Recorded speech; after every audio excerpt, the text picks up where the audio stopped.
کہ آپ صلی اللہ علیہ وسلم کو خواب آیا تھا جس میں بتایا گیا کہ آپ کے نواسے حضرت حسین جو جنت کے سرداروں کے جنت کے نوجوانوں کے سردار ہیں ان کو آپ کی امت شہید کرے گی. تو آپ بلک بلک کے رونے لگے.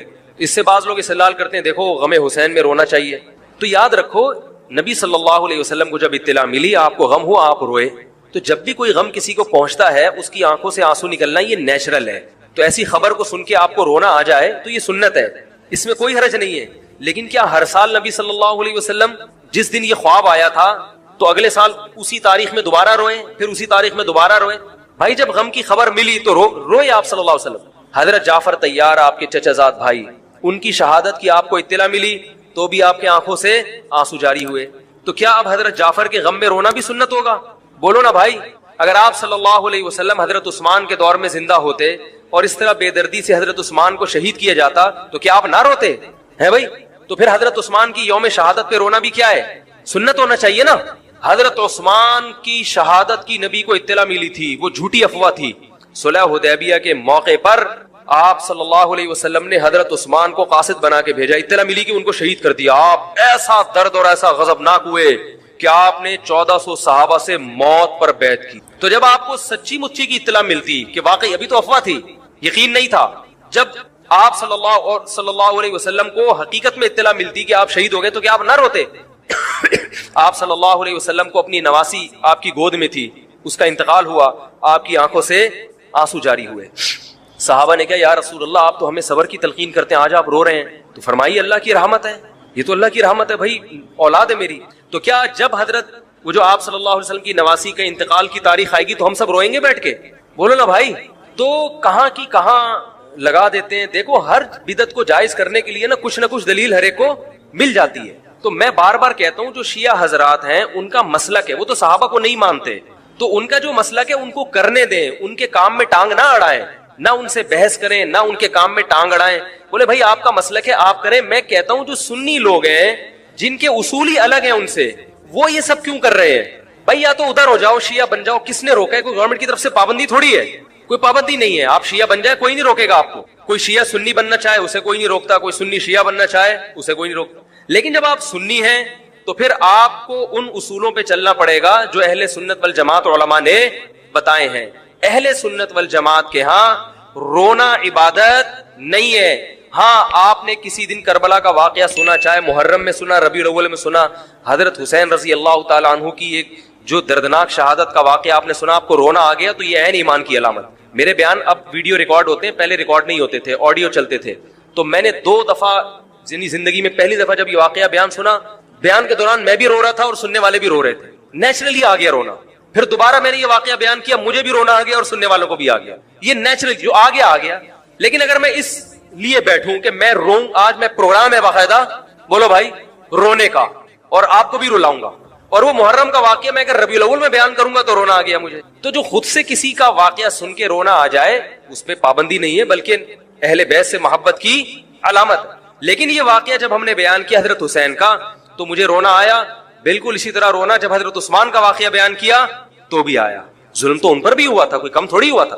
بلکہ مجھے یاد ہے جب میں نے پہلی دفعہ نبی صلی اللہ علیہ وسلم کی سیرت پڑھی, بالکل چھوٹا بچہ تھا میں اس وقت, میری عمر 9 یا 10 سال ہوگی, اور وہ آپ صلی اللہ علیہ وسلم کی وفات کا واقعہ لکھا تھا.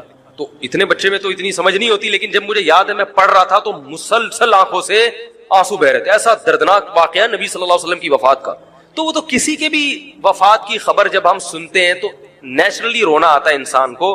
کبھی وہ انسان کوشش تو برداشت کرنی چاہیے. لیکن اب ہمارے ہاں واقعات سنا کے باقاعدہ رونے کے پروگرام ہوتے ہیں.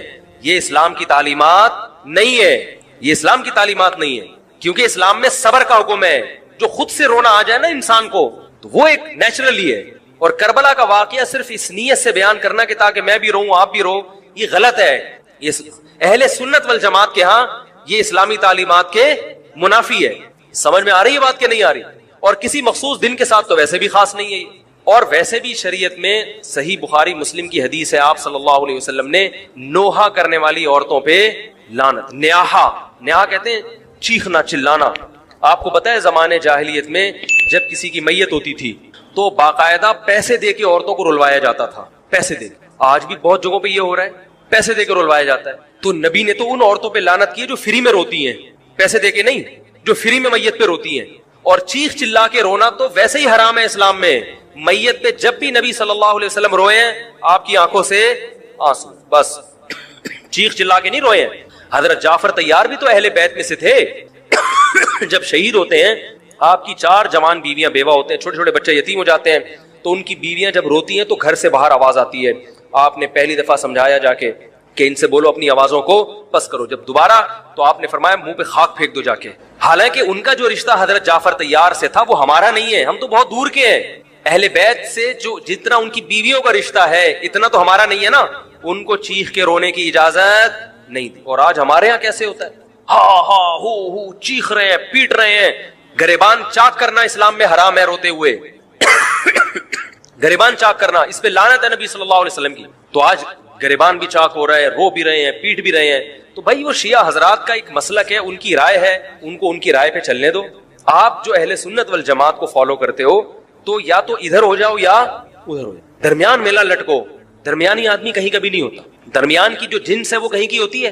وہ بیچارہ نہ مرد سے شادی کر سکتا ہے نہ عورت سے. وہ کہتا ہے یا اللہ اگر مجھے آپشن دیتا یا تو ادھر کر دیتا، یا وہ تو ایک اللہ نے آزمائش بنا دی اس کو بیچارے کو. وہ آزمائش ہے، اسی آزمائش پہ اس کو قیامت کے دن اجر ملے گا. لیکن اپنے اختیار سے انسان بیچ کا بننے کی کوشش کرے یہ ٹھیک نہیں ہوتا. اپنے اختیار سے یا تو شیعہ بن جاؤ یا پورے سنی بن جاؤ. تو اہل سنت حدیث کی کتابوں کو فالو کرتے ہیں، اور جو ہماری بخاری مسلم ہے شیعہ حضرات نہیں مانتے ان کتابوں کو، وہ نہیں فالو کرتے ان کو. تو ہم تو ان کو فالو کرتے ہیں.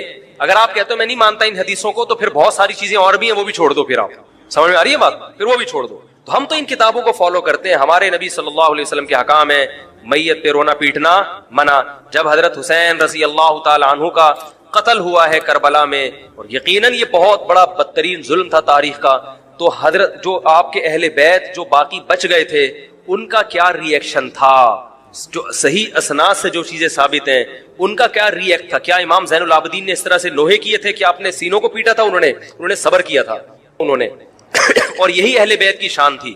تبھی تو قرآن کے الفاظ کیا ہیں کہ نیکی صرف یہ نہیں ادھر ادھر منہ کر کے نمازیں پڑھ لو، بلکہ والصابرین فی البأساء، جو پریشانیوں کے وقت کیا کرتے ہیں، صبر. تو ہماری نظر میں حضرت حسین کا قتل بھی ایک بہت بڑی ٹینشن، بہت بڑی پریشانی، مگر اس پر ہمیں صبر کا حکم ہے.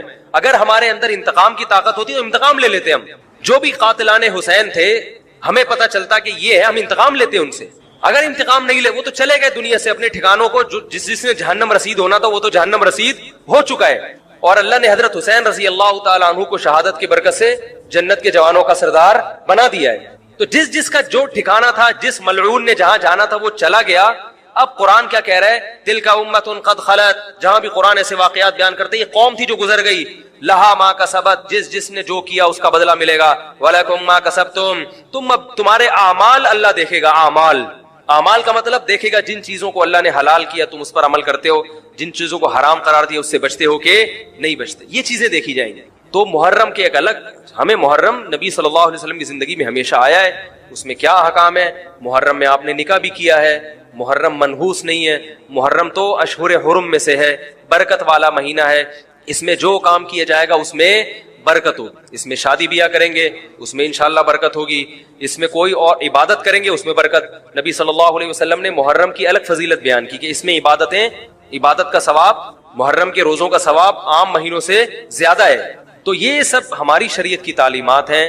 تو ہمیں ایک طرف ہو جانا چاہیے، ہمیں اسی کو فالو کرنا چاہیے. ہاں یہ وہ دور نہیں ہے کہ آپ دوسروں پہ جا کے انگلیاں اٹھائیں، تم یہ کیوں کر رہے ہو، یہ کیوں. بس چھوڑ دو اس کو، جو جب اس کو سمجھ میں آئے گی تو آ جائے گا، نہیں آئے گی تو 73 فرقے ہیں نا، تو یہ آپ تھوڑی ختم کرو گے، یہ حضرت عیسیٰ علیہ السلام آ کے ختم کریں گے. تو جو کام عیسیٰ علیہ السلام کا ہے وہ خود کرنے کی کوشش بولو بھائی مت کرو. آپ دیکھو کہ ان میں جو صحیح ہے اس کو فالو کرو. باقی بھائی جیسا کر رہے ہو، ہمارے پاس نہ کوئی پولیس ہے نہ کوئی پاور ہے. پولیس بھی ہوتی تو بھی کچھ نہیں کرتی. ہم اگر پولیس میں ہوتے تو کیا کر لیتے. فساد ہوتا ہے ان چیزوں سے. افغانستان میں جب طالبان کی حکومت تھی تو بھائی کون سی والی گھڑی صحیح ہے، میری گھڑی میں تو کیا ٹائم ہو رہا ہے، کبھی آگے چلیے. اچھا پھر ابھی بس اذان ہونے والی ہے، ٹھیک ہے بتا دو. تو کیا کہہ رہا تھا یار میں، وہاں افغان طالبان کی جب حکومت تھی 5 سال، تو انہوں نے بھی شیعہ کی امام بارگاہ کو ختم نہیں کیا تھا. سمجھ رہے بات، ایک حد بندی کر دی تھی، ختم نہیں کیا انہوں نے بھی شیعوں سے سلوح کی تھی، مذاکرات کیے تھے. بھائی ٹھیک ہے، آپ اپنی امام بارگاہ کے اندر جو آپ کی ایکٹیویٹیز ہیں آپ وہ کرو. حالانکہ کتنی پاورفل حکومت تھی, اس لیے کہ اتنی بڑی تعداد میں انہوں نے کہا بھائی ہم کیسے پابندی لگائیں, ایک پورا ایسے ممکن نہیں ہے ہمارے لیے. تو گورنمنٹ کے لیے بہت سی چیزیں ممکن نہیں ہوتی, پابندیاں نہیں لگا سکتی گورنمنٹ. تو جو طالبان نہیں ختم کر سکے, حالانکہ طالبان سنی مسلک کے تھے اور وہ شیعہ بالکل ایک. میں نے وہاں امام بارگاہ میں اذانیں بھی سنی ہیں, ریڈیو پہ اذان آتی تھی امام بارگاہ سے, میں نے خود سنی ہے کہ بھائی میں نے یہ کہاں سے آ رہی ہوں, افغانستان سے میں اس وقت اذان ہوں. افغانستان کا چینل اس وقت آتا تھا طالبان کا اردو میں چینل, تو اس میں اذان آ رہی ہوتی تھی شیعہ حضرات کی. تو فرقواریت کا یہ طریقہ ختم کرنے کا نہیں ہے کہ آپ جا کے ان کو چھیڑیں تنگ کریں. بھائی یہ بہت عرصے سے چلے آ رہے ہیں, چلتے رہیں گے. جو صحیح ہوگا اس کو حضرت عیسیٰ علیہ السلام نافذ کر دیں گے, جو غلط کو ڈیلیٹ کر دیں گے خود ہی. اگر ہم غلط ہوئے تو حضرت عیسیٰ علیہ السلام سب سے پہلے ہماری گردنیں اڑا کے ہمیں ڈیلیٹ کر دیں گے, ٹھیک ہے نا. اگر وہ غلط ہوئے تو ان کو ختم کر دیں گے. تو یہ ان کا کام ہے, آج کسی کے بس میں یہ نہیں ہے. تو میں یہ اس لیے کہہ رہا ہوں کہ لڑو مت, گالی گلوچ مت کرو, فیس بک پہ ایک دوسرے کے خلاف نیگیٹو کمنٹس مت کرو, کیونکہ ہم اختلافات کے متحمل نہیں ہیں. ہمیں بہرحال قومی سطح پہ ایک ہی بن کے رہنا ہے. پاکستان کے مقابلے میں جو ہمارے دشمن ہیں ان کے مقابلے میں ہمیں ایک بن کے رہنا ہے. جہاں تک مذہب کا تعلق ہے, بھائی آپ کا مسلک اجازت دیتا ہے آپ کریں, ہمارا مسلک ہمیں اس کی اجازت, ہمارا مسلک ہمیں ماتم دیکھنے کی بھی اجازت نہیں دیتا. سمجھ میں آ رہی ہے بات؟ ہمیں دیکھنے کی بھی اجازت نہیں, ہم دیکھیں گے بھی نہیں. آپ کا مسلک ہے آپ کریں. تو لڑنا بھڑنا نہیں ہے. میں صرف یہ کہہ رہا ہوں کہ ایک طرف ہو جاؤ, یا ادھر یا بولو بھائی ادھر ہو جاؤ. تو ہم یہ چیزوں کو غلط سمجھتے ہیں, نہ ماتم کو جائز سمجھتے ہیں, نہ رونے پیٹنے کو جائز سمجھتے ہیں. جس طرح سے رویا جا رہا ہے, کسی کو واقعہ کربلا سن کے رونا آ جائے, یہ ایمان کی علامت ہے اہل بیت. لیکن یہ کوئی سنت عمل نہیں ہے کہ باقاعدہ اس کو رلانے کے لیے آرڈر پہ بٹھایا جائے کہ چلو کربلا کا واقعہ سن کے رونا سنت ہے تو آپ بیٹھو تو رو. لفظوں میں اسلام کو ڈیفائن کیا ہے کہ کلو من الطیبات, پاکیزہ کھاؤ اور عمل بھی پاکیزہ کرو. تو جو اصل بات میں یہ محرم ہی کے حوالے سے یہ آیت کا میں نے انتخاب کیا تھا کہ جب آپ پاکیزہ کام کریں گے اور پاکیزہ کھائیں گے تو اس سے آپ لوگوں کو اچھے لگیں گے اور لوگوں کا دل چاہے گا کہ آپ جیسے بن جائیں. سمجھ میں آ رہی بات؟ ایک مثال دیتا ہوں. دیکھو کوئی بھنگی ہو جو بیچارہ ہر وقت گندگی میں رہتا ہو, اسے آپ سمجھائیں کہ یار اچھی زندگی گزارو, صاف ستھرے ہو جاؤ. آپ نے کسی دن اس کو نہلا دیا, بہترین کپڑے ڈیٹول سے نہلایا, سروس کروائی, ظاہر ہے وہ اتنے دنوں سے ایک کام کر رہا ہے تو وہ سروس کے بغیر دھلے گا نہیں. سروس کروائی آپ نے اس کی, خوب نہلا دھلا کے اس پہ اسپرے چھڑک دیا آپ نے, اور 3 دن تک کنٹینیو یہی کام کیا, تو آپ مجھے بتاؤ اس کو برا فیل ہوگا یا اچھا فیل ہوگا؟ کہے گا یار بڑا مزہ آیا. اس کے دل میں اپنے کام سے نفرت پیدا ہونا شروع ہو جائے گی. تو اچھی چیز میں, اچھی طہارت میں, پاکی میں اللہ نے اٹریکشن رکھی ہے. جیسے صاف ستھرا آدمی اچھا لگتا ہے یا گندا اچھا لگتا ہے؟ صاف ستھرا اچھا لگتا ہے. تو صاف ستھرے اعمال والا بھی انسان کو اچھا لگتا ہے. تو اللہ تعالیٰ نے اسلام کو جو ڈیفائن کیا 2 لفظوں میں, اچھا کھاؤ اور عمل اچھا کرو. کیا مطلب؟ ایسا کام کرو کہ غیر مسلم تمہاری طرف مائل ہو کہ یار یہ بڑے اچھے ہیں.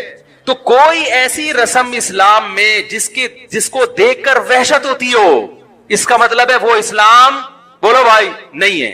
کوئی بھی آپ ایسا عمل کر رہے ہیں, لیبل اسلام کا لگا رہے ہیں, مگر اسے دیکھ کر غیر مسلم کو گھنٹوں گھنٹوں سمجھانا پڑتا ہے یہ کیوں ہو رہا ہے, اس کا مطلب ہے کہ یہ اسلام بولو نا بھائی نہیں ہے.